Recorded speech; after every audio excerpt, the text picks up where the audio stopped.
A Alta Idade Média é o período que vai do século VIII ao século X. Como se caracterizava a Alta Idade Média?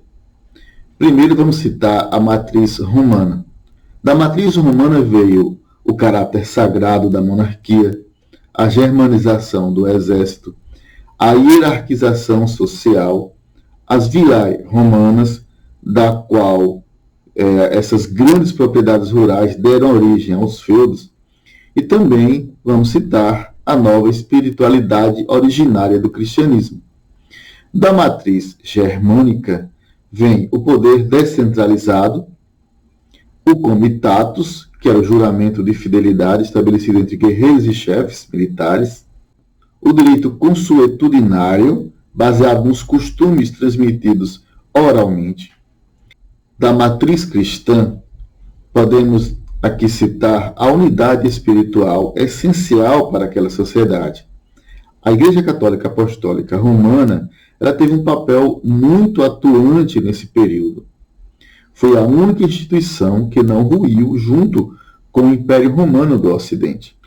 Então, as três matrizes da Alta Idade Média é a matriz romana, a matriz germânica e a matriz cristã.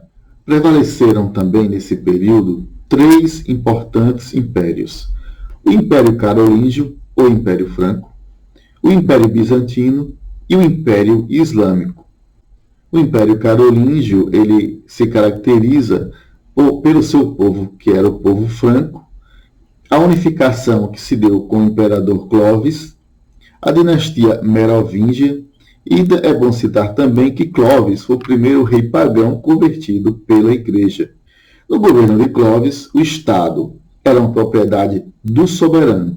Então, todo o Estado era visto como sendo propriedade do próprio rei. Depois da morte de Clovis, como o reino era visto como uma propriedade do próprio rei, tudo foi dividido entre seus filhos, herdeiros. Mas eles não conseguiram fazer bons governos, também o poder estaria dividido em suas possibilidades. Eles foram chamados de reis indolentes. Eis então que se destaca Carlos Martel, principalmente porque ele conseguiu impedir a invasão árabe na Batalha de Poitiers em 732. Desde então, ele passou a ser visto como o possível rei, como assim se tornou. Depois de Carlos Martel, assumiu o poder Pepino o Breve. Ele foi apoiado pela Igreja e deu início à dinastia carolíngia em 751. Ele foi o primeiro rei a ser ungido pela Igreja. Reunificou os povos e territórios francos, consolidou a aliança com a Igreja Católica e centralizou o poder. Desde então, a Igreja também passa a ter um poder político e religioso na Europa. Carlos Magno, o mais destacado imperador franco. Começa em 800, quando ele foi coroado imperador dos romanos pelo Papa. O Papa pretendia estabelecer um poder forte no Ocidente. Carlos Magno dividiu o império em circunscrições administrativas, que seriam governadas, cada uma delas, pelos condes e marqueses. Neste governo, houve um grande desenvolvimento cultural, conhecido como Renascimento Carolíngio. Para caracterizar o Império Carolíngio, ou seja, o Reino Franco, na economia, podemos dizer que era limitada por causa das dificuldades de transporte e de comunicações. Havia também a escassez de moedas. A economia era rural e de subsistência. Na sociedade, a escravidão declinava nos domínios rurais porque a Igreja proibia que os batizados fossem escravizados. No lugar dos escravos, passa a ter servos. A diferença entre escravo e servo é muito pouca, pois que o escravo não tinha domínio sobre sua própria vida, pertencia a alguém como uma mercadoria. Na política, podemos afirmar que passou a ter uma maior centralização política, uma maior unidade política com Carlos Magno. Ele concentrou o poder e controlou a nobreza por meio das guerras de conquistas. Os laços de suzerania e vassalagem também propiciaram essa unidade. Suzerano era aquele que doava terras para alguém, para que essa pessoa produzisse, E sobre essa pessoa, ele tinha vantagens e favores a receber. O vassalo era o que recebia a terra para trabalhar, para produzir, colocar seus servos para produzir, e também essa pessoa devia favores e obrigações para com o seu suzerano. Depois de Carlos Magno, passou a ter uma grande disputa pelos territórios entre os herdeiros desse poder. E isso culminou com a partilha de Verdun em 843. O resultado foi o quê? O Império se fragmentou e sofreu uma segunda onda de invasões na Europa. O Império Bizantino. O Império Bizantino era a parte oriental do Império Romano, cuja capital era Bizâncio, depois mudou o nome para Constantinopla. Localizava-se na parte oriental do Império Romano. A economia do Império Bizantino prevalecia o comércio, principalmente em Constantinopla, a capital, de uma excelente localização, porque ficava entre a Ásia e a Europa, ou seja, entre o Oriente e o Ocidente.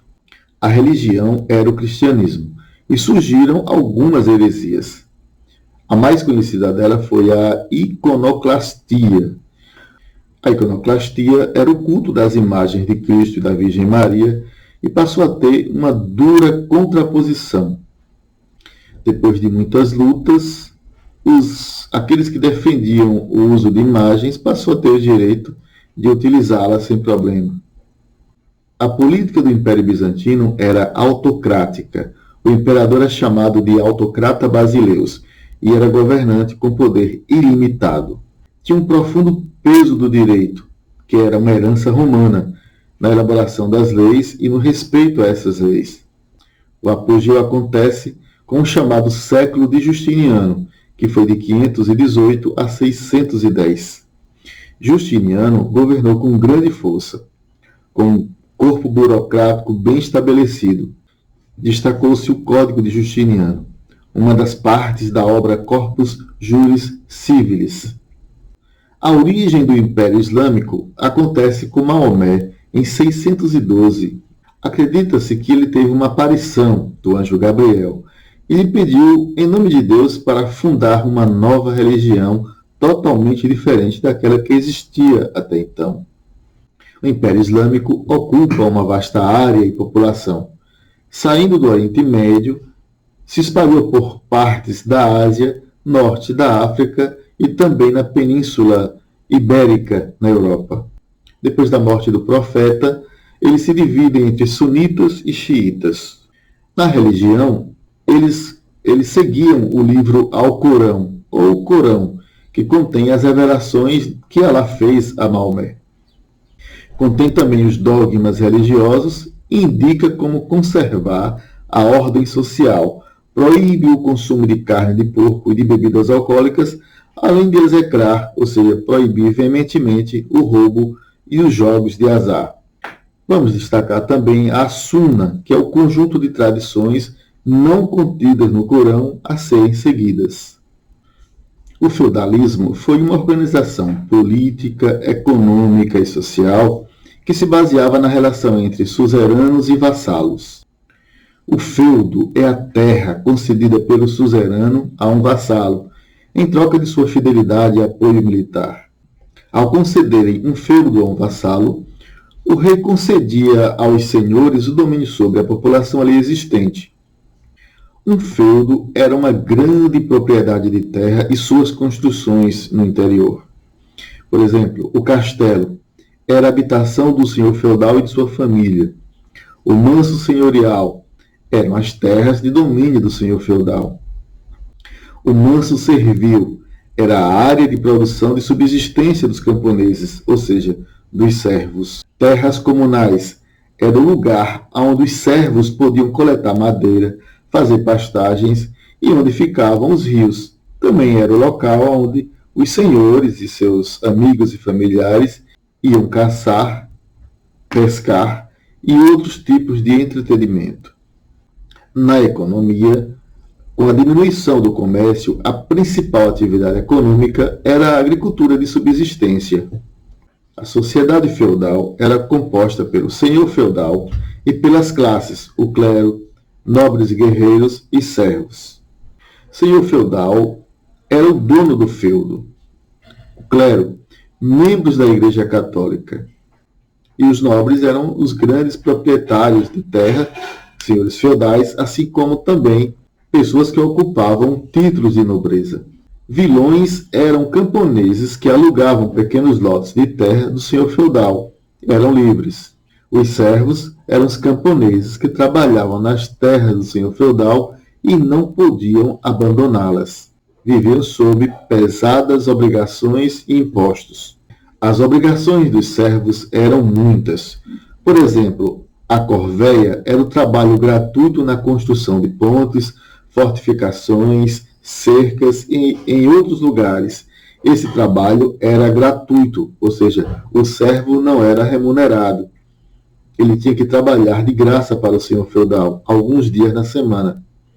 As banalidades eram os impostos pagos pela utilização da infraestrutura dos feudos, como moinho, forno, aquilo que havia disponível ali no feudo. A talha era uma porcentagem, normalmente era metade, que era entregue ao senhor da terra pelo uso do manso servil. A captação era o imposto anual pago ao senhor feudal por cada servo que habitava aquela terra. Os servos também eram obrigados a prestar serviços militares no caso de guerra. Havia também o dízimo, 10% pagos à igreja. Ficamos por aqui e até o próximo vídeo.